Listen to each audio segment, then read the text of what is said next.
ont été identifiés au cours de cette session consacrée au règlement Dublin, qui, comme vous le savez, est un règlement européen et qui s'applique bien sûr en France, comme dans tous les États de l'Union européenne. Ont été identifiés les problèmes ou difficultés suivantes. Nous avons abordé de façon, je veux dire, très très complète, mais quand je dis nous, c'est pas très honnête parce que je vois que j'étais en présence d'un public très très averti et qui connaissait fort bien à la fois les procédures applicables en matière de ce qu'on appelle décision Dublin, donc qui connaissait à la fois les procédures et les délais qui doivent être respectés par l'administration.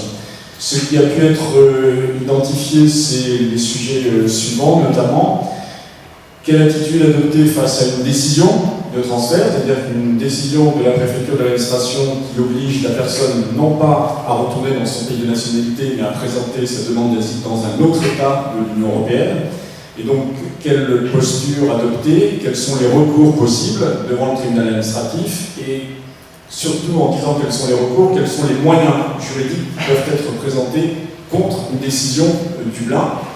Et le constat, il est le suivant, c'est qu'il n'y a pas énormément de possibilités de recours. On en identifie quelques-unes. La situation personnelle, notamment familiale de l'intéressé, et, alors évidemment, je synthétise et je simplifie volontairement, et notamment ce que l'on appelle les défaillances systémiques de l'État concerné. Exemple, l'État italien, la Bulgarie, la Hongrie, un certain nombre de pays qui certes sont dans l'Union européenne, mais qui sont particulièrement défaillants dans la façon dont ils traitent la demande d'asile. Mais avec des succès variables, puisque nous l'avons recensé, les décisions des juges administratifs ne sont pas toujours très très concordantes. Et par exemple, sur l'Italie, on peut avoir des décisions favorables, mais aussi des décisions défavorables. Et puis, autre chose qui a été identifiée, c'est la conduite à tenir lorsque, c'est souvent le cas, la décision de transfert Dublin est associée à une mesure d'assignation à résidence, où là, le piège se referme sur l'intéressé, parce que s'il ne respecte pas l'assignation à résidence, c'est quand même très embêtant, il est en situation de fuite, donc les délais d'attente pour pouvoir présenter la demande d'asile en France vont être encore beaucoup plus longs.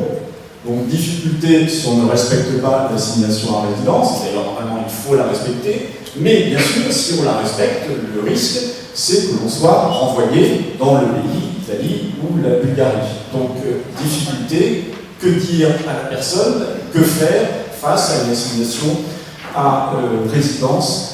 Donc ce sont notamment ces sujets-là qui ont pu être abordés de façon, je dois dire, pour moi, enfin pour nous en tant qu'avocats, c'est toujours aussi très très enrichissant de pouvoir échanger avec vous.